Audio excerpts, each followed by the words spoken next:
Hello everyone, welcome to our video on molarity for General Chemistry 2. We'll explain things in both English and simple Tagalog to make sure everyone understands. We'll cover what molarity is, how to calculate it, and how it's used. Ready? Let's start.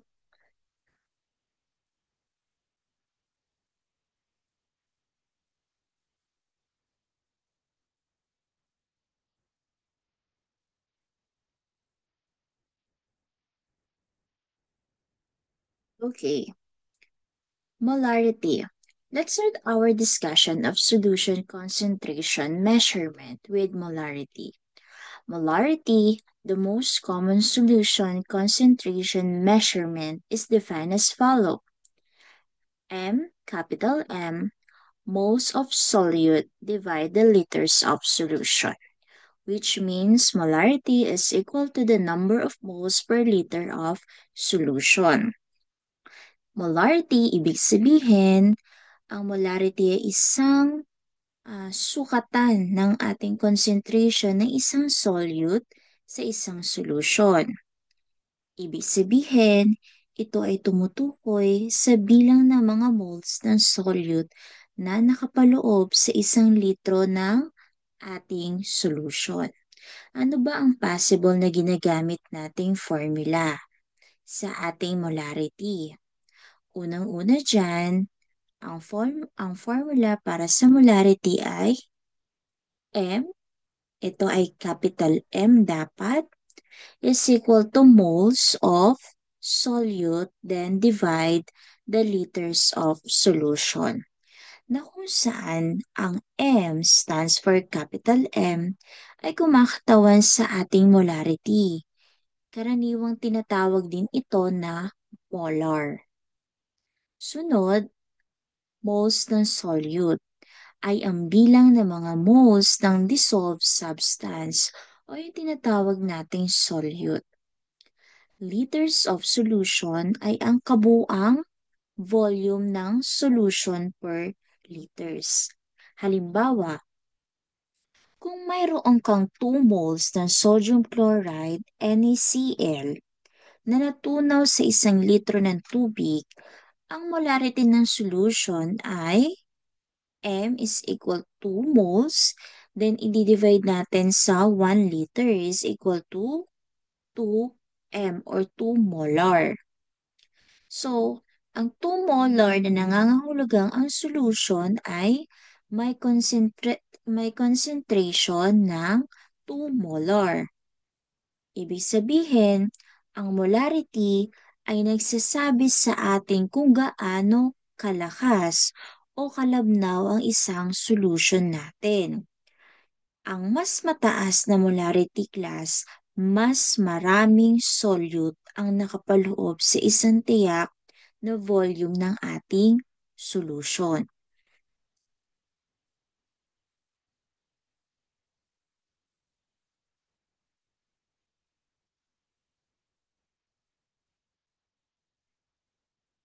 So let's consider the following problem. What is the molarity of a solution in which 50 grams of CuSO4 is dissolved in water to make a 2-liter solution? Step 1. What's the formula for molarity? So the formula for our molarity is M molar is equal to moles of solute divide the liters of solution. So, ayon sa ating problem, ang tinatanong dyan, ano daw ang molarity ng isang solution kung saan yung 50 gram ng ating CuSO4 or copper sulfate ang natunaw sa tubig upang makagawa tayo ng 2-liter solution. So, ano yung magiging step 1 natin?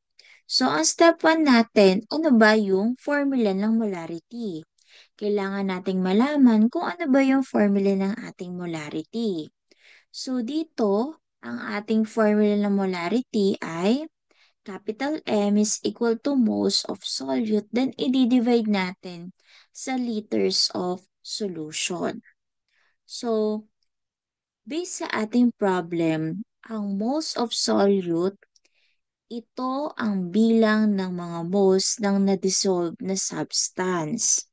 Ibig sabihin sa ating problem, ang ina-identify natin na moles of solute ay ang copper sulfate, which is CuSO4. Ang liters of solution, ito ang kabuang volume ng ating solution. For step 2, we need to determine how many moles we have in 50 grams of copper sulfate. How do we do that? Remember, the mole rule number 1 determine the molar mass of copper sulfate. So, saan natin yon kukunin? Ang copper sulfate natin, class, ay merong chemical formula na CuSO4. So, sa CuSO4, ibig sabihin, ang copper natin ay mayroong 1 subscript. So, kukunin natin yung kanilang atomic mass. Then, ita-times natin sa given subscript nila based sa kanilang chemical formula. So, sa point na to, ang gagawin natin, hanapin natin ang bilang ng moles sa ating copper sulfate. So, upang mahanap natin ang bilang ng moles, kailangan natin ng molar mass ng copper sulfate. So, ang molar mass ng copper sulfate ay humigit kumulang na ilan? 160 grams per mole. So, calculate the number of moles of copper sulfate. So, ang gagawin natin, pag nakuha na natin yung molar mass, yung moles na formula na gagamitin natin ay moles is equal to mass or open close parenthesis natin, grams, i-divide natin sa molar mass. Ang unit ng molar mass natin ay grams per mole. So, ang mangyayari, yung moles, yung grams natin ay yung 50 grams. I-divide natin sa nakuha nating molar mass, which is 160 grams per mole. So, cancel natin yung same unit. Kaya ang magiging sagot natin ay 0.3125 moles.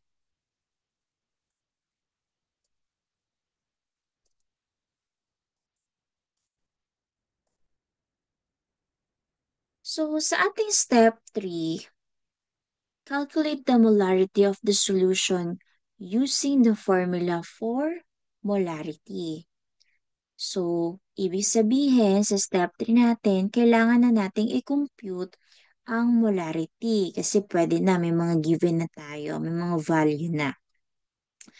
Ngayon, maaari na natin i-compute ang molarity gamit ang formula sa ating step 1, which is yung molar is equal to moles of solute, i-divide natin sa liters of solution. So, ang magiging answer natin dito, ang molarity ng ating solution ay humigit kumulang 0.156.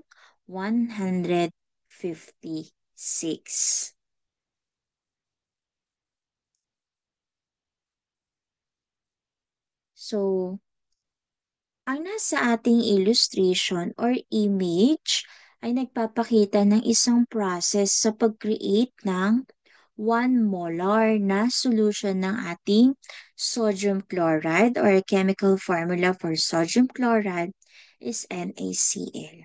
So, meron tayong tatlong proseso sa paggawa nito. Una, weigh out and add 1 mole of NaCl to a volumetric flask. So, ibig sabihin yan, titimbangin natin at idadagdag ang 1 mole ng sodium chloride sa isang volumetric flask. Una, kailangan nang timbangin ang eksaktong 1 mole ng sodium chloride gamit ang isang timbangan. So, ang isang mole ng sodium chloride ay may mass na humigit kumulang na 58.44 grams. Yung 58.44 grams, tatandaan natin, kinukuha natin yan sa kanilang atomic mass. Kung ano yung given ng atomic mass, possible, ayun, kung wala siyang subscript, times 1 lang natin yon. Okay? So, ang isang mole ng NaCl ay mas na humigit kumulang na 58.43 grams. So, maaaring mag-iba depende sa precision ng pagsukat. Pagkatapos niyan, idadagdag ito sa isang volumetric flask. Ang volumetric flask ay isang espesyal ng uri ng lalagyanan para sa isang tiyak na volume. So, sa step 2, add a small amount of solvent to dissolve the salt. So, magdadagdag ng kaunting solvent daw upang matunaw ang asin.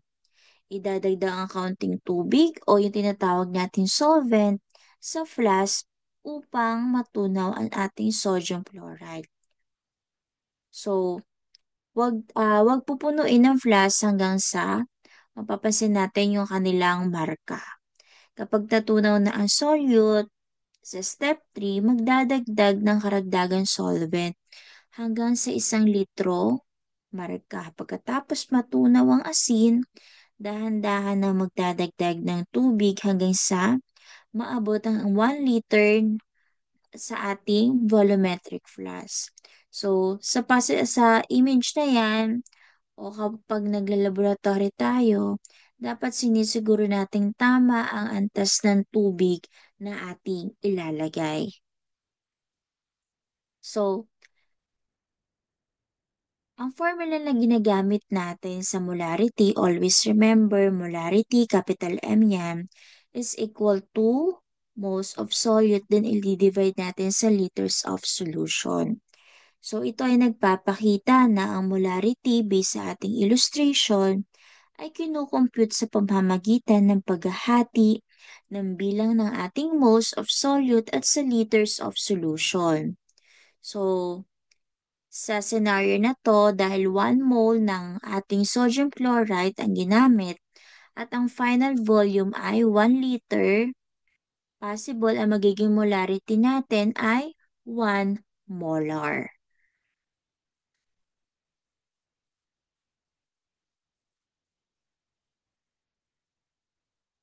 Okay, so now, here's the problem. What is the molarity of a solution made by dissolving 2.1 liters of NH3 in sufficient water to make 2 liters of solution? What do we need to begin calculating the molarity of the solution?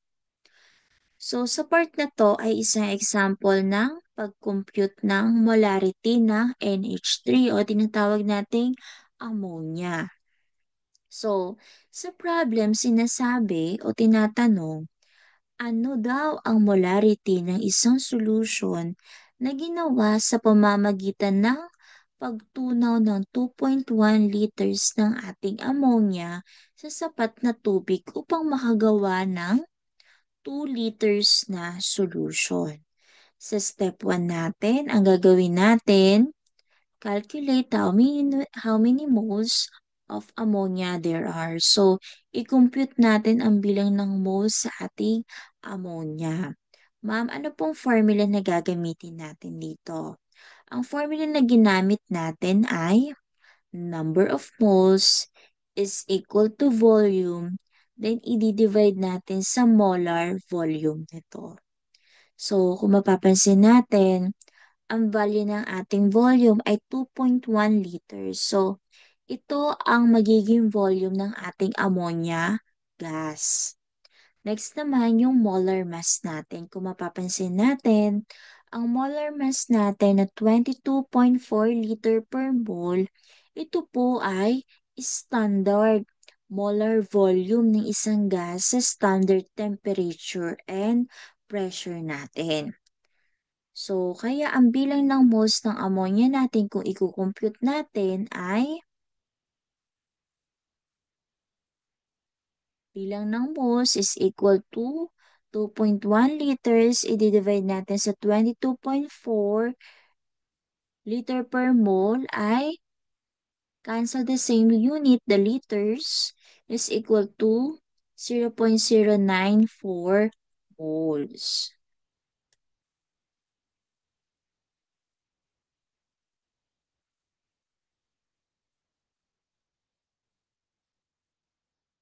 So, upang makompute natin ang molarity, gagamitin natin ng formula na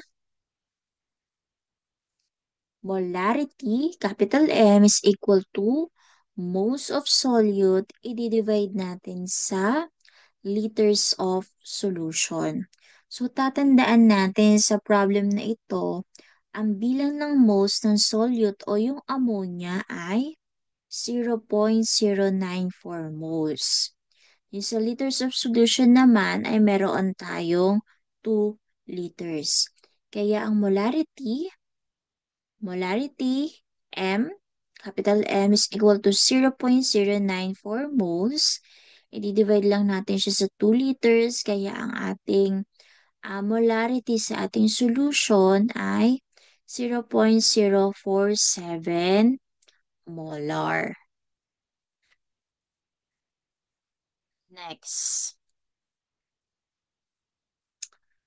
Now, what if we had a solution already prepared but wanted to decrease the molarity to some lower precise value? How could we use an already prepared higher molarity solution to accomplish this? Note that it is only possible to go from a more concentration higher molarity solution to a less concentration which is lower molarity solution. So, dito sa part na to, ang sagot ay sa pamamagitan ng ating dilution o pagpabawas ng konsentrasyon or concentration sa pamamagitan ng pagdaragdag ng ating solvent o yung karaniwan ay tubig. Sa concept na ito kasi class ay sinasabi na possible lamang nabawasan ang molarity ng isang solution sa pamamagitan ng pagdaragdag ng solvent. Kasi hindi mo maaaring gawing mas concentrated ang isang diluted solution nang hindi nagdadagdag ng solute. Ibig sabihin, isang mas concentrated na solution o yung mas mataas na molarity upang makagawa ng isang mas diluted na solution o mas mababang molarity. Sa madaling salita, class, para mabawasan ang concentration o yung molarity ng isang solution, kailangan mong magdagdag ng mas maraming solvent tulad ng tubig upang madilute ito. Hindi mo maaari kasing gawing mas concentrated ang isang diluted na solution nang hindi nagdadagdag ng higit pang solute. Ayun ang ating pakatandaan. Next, to make something more dilute, we're going to need add more solvent to the solution. Recall that molarity, capital M, is equal to number of moles of solute divide the number of liters of solution. So we need to dilute the solution by adding solvent. But how much more solvent do we need to add?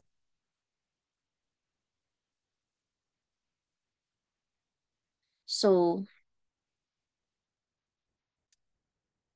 yung pinakatanong natin dito, when we add more solvent to a solution, do we change the number of moles of solute in the solution?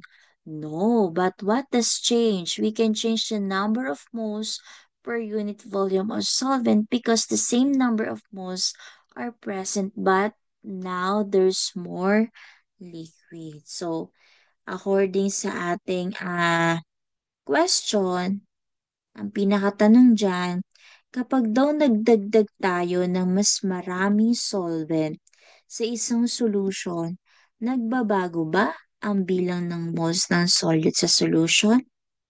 So, ang pinakasagot natin dito sa tanong na to ay hindi. Pero, ano ba ang nagbabago? Ang nagbabago kasi dito, class, ay ang bilang ng moles lang per unit volume ng solvent. Bakit? Dahil pareho pa rin ang bilang ng moles ng solute. Pero, mas dumami ang dami ng ating solvent dito. Sa makatuwid, bumababa ang concentration ng solute sa solution dahil mas manipis na ito. So, ito ang magiging konsepto ng tinatawag nating dilution.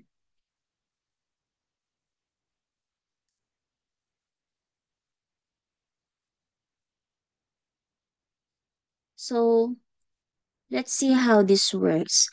Let's call the molarity of the original solution M1 and the new molarity M2. The number of liters of the original solution and the new solution will then be designated by V1 and V2.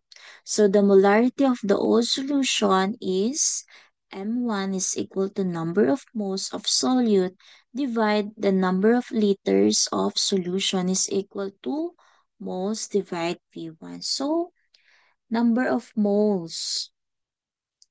So, sa molarity daw kasi sa pamamagitan ng ating dilution, yung katulad na sinabi natin kanina. So, susuriin natin kung paano ito gumagana. So, meron tayong mga variable. Meron tayong tatawagin natin ang molarity ng original na solution bilang M1. At ang molarity ng bagong solution pagkatapos ng dilution bilang M2. Ang bilang naman ng liters ng original na solution ay tatawagin nating V1 at ang bilang ng liters ng bagong solution ay tatawagin nating V2. So, ibig sabihin, ang molarity ng original na solution ay kinukompute natin gamit ang formula na M1. Again, kapag ka M1, bilang ng moles ng solute. I-divide daw natin ito sa bilang ng liters ng ating solution is equal sa bilang ng ating moles and i-divide natin sa V1. So, sa makatuwid, ang bilang ng moles ng solute ay maaaring i-compute gamit ang formula natin na number of moles is equal to M1 times V1. Sa madaling salita, ang process na ito ay nagpapakita ng isang mahalagang equation para sa pag-compute ng bilang ng moles ng solute sa isang dilution problem. Always remember, class, ginagamit nito ang molarity, yung M1, at ang volume, yung V1 ng original na solution upang matukoy ang bilang ng moles na mananatiling pareho bago at pagkatapos ng dilution process. Okay. The molarity of the new solution will then be M2 is equal to number moles of solute, number liters of solution, number moles is equal to M2 times V2. So, ang bilang ng moles ng solute na to ay maaaring i-compute gamit ang formula ng M2 times V2. So, meron dyan, remember that the number of moles does not change when we dilute solutions. Ano ba yan, ma'am? So, mahalagang paalala yan, tandaan na ang bilang daw ng moles ng solute ay hindi nagbabago kapag nagdi-dilute tayo ng solution. Ang idinadagdag kasi lamang ay solvent. Kaya't ang dami ng solution ang nagbabago, hindi ang dami ng solute. Sa madaling salita, class, meron tayong formula para sa molarity ng bagong solution, yung M2, pagkatapos ng dilution. Pinag-uugnay kasi nito ang M2 sa bilang ng moles ng solute at ang bagong volume, yung V2.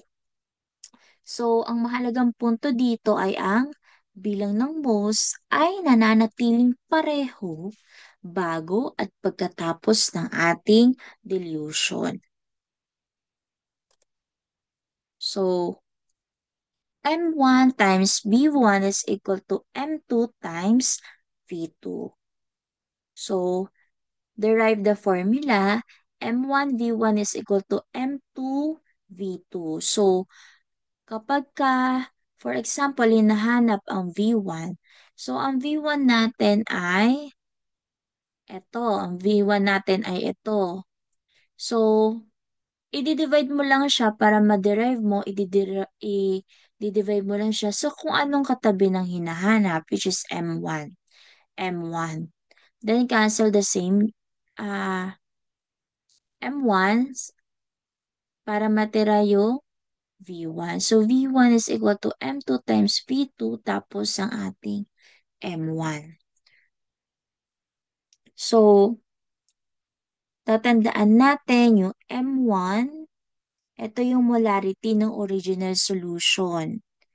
Yung V1, ibig sabihin nito, V1 stands for volume ng ating original solution. Ang M2 naman, ito yung molarity ng bagong solution. Ibig sabihin, ito ay pagkatapos ng ating dilution. Yung V2 naman, ito yung volume ng bagong solution. So, kung alam natin ang tatlong values sa equation na to,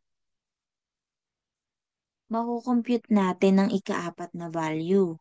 Sa madaling salita, ito ang pangunahing formula para sa pag-compute ng problem about sa dilution sa chemistry. Madali itong gamitin dahil kung alam mo na ang tatlo sa apat na variable na to, madali mo nang makompute ang natitirang variable.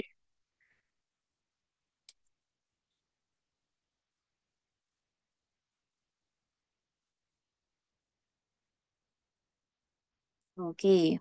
So, here's the dilution problem. How much of a 3M solution of NiCl2 is needed to prepare 100 ml of a 1.75 m solution of NiCl2? Okay. So, base equation, gagamitin natin yung M1V1 is equal to M2V2. So, again, is-substitute lang natin yung mga value nitong ating formula. Yung M1 natin given sa ating problem, which is ang M1 natin, ang molarity ng ating original na solution ay 3M. Okay? Yung M2 natin, yung M2 natin ay based sa ating problem, ang M2 natin ay ibig sabihin, ito yung molarity ng bagong solution natin, which is 1.75 m. So, ang V2 naman natin ay 100 ml. So, volume ng bagong solution natin ay meron tayong 100 ml or 0.1 liter. Okay. So, first step natin is substitute muna natin yung mga values sa ating equation. So, 3 times V1 is equal to 1.75 times 0.1. Then, after nun, solve natin para sa ating V1, yung volume ng original na solution, which is 1.75 times 0.1. I-divide natin sa 3 is equal to 0.0583 liters o humigit kumulang na 58 ml. So, kailangan ng humigit kumulang ng 58 ml ng ating 3 molar na solution ng NiCl2 upang maghanda tayo ng 100 ml ng 1.75 molar na solution.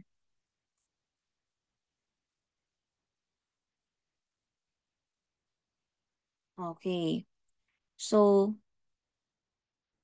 how do we make 5 liters of 1.5 m solution of KCl from 12.0 m stock solution? So, dito sa problem na to, ano ba yung tinatanong? Paano daw tayo gagawa ng 5 liters ng 1.5 molar na solution ng KCl mula sa 12.0 molar na stock solution? So, ganun pa rin. Ang gagamitin nating equation ay M1V1 is equal to M2V2. So, tatandaan natin yung M1 natin based sa ating problem, ang M natin yung molarity ng original na solution. Based sa ating problem, ang molarity ng original na solution ay 12.0 m. Next, yung M2 naman natin, yung molarity ng bagong solution, which is 1.5 m. Yung V2 naman natin ay volume ng bagong solution ito. Based sa ating problem, ito po yung 5 liters. Okay. So, ang hinahanap natin ay ang ating V1. So, isubstitute lang natin yung mga values sa bawat equation. So, 12 times V1 is equal to 1.5 times 5. So, isolve para sa ating V1. Kapag sinag-solve tayo ng V1, V1 kasi ito yung volume ng original na solution. So, V1, 12 V1 is equal to 7.5. So, 7.5, i-divide lang natin saan? Sa 12. Kaya magiging answer natin ay 0.625 liters. So, based dito sa ating illustration din na makikita natin sa kanan, so nagpapakita yan kung paano ito gagawin sa ating laboratory. So, kailangan mo kumuha ng 0.625 liter daw ng 12 molar na stock solution at idagdag ang 4.375 liters ng tubig. Yung 5 liters ima-minus natin sa 0.625 liters. So, ang magiging answer natin doon is 4.375 liter upang makuha ang 5 liter ng 1.5 molar na solution. Okay, that's it for our molarity lesson. We hope you found the English and Tagalog explanation helpful. Remember the important points we discussed. If you have questions, please ask in the comments. Thanks for watching and see you next time.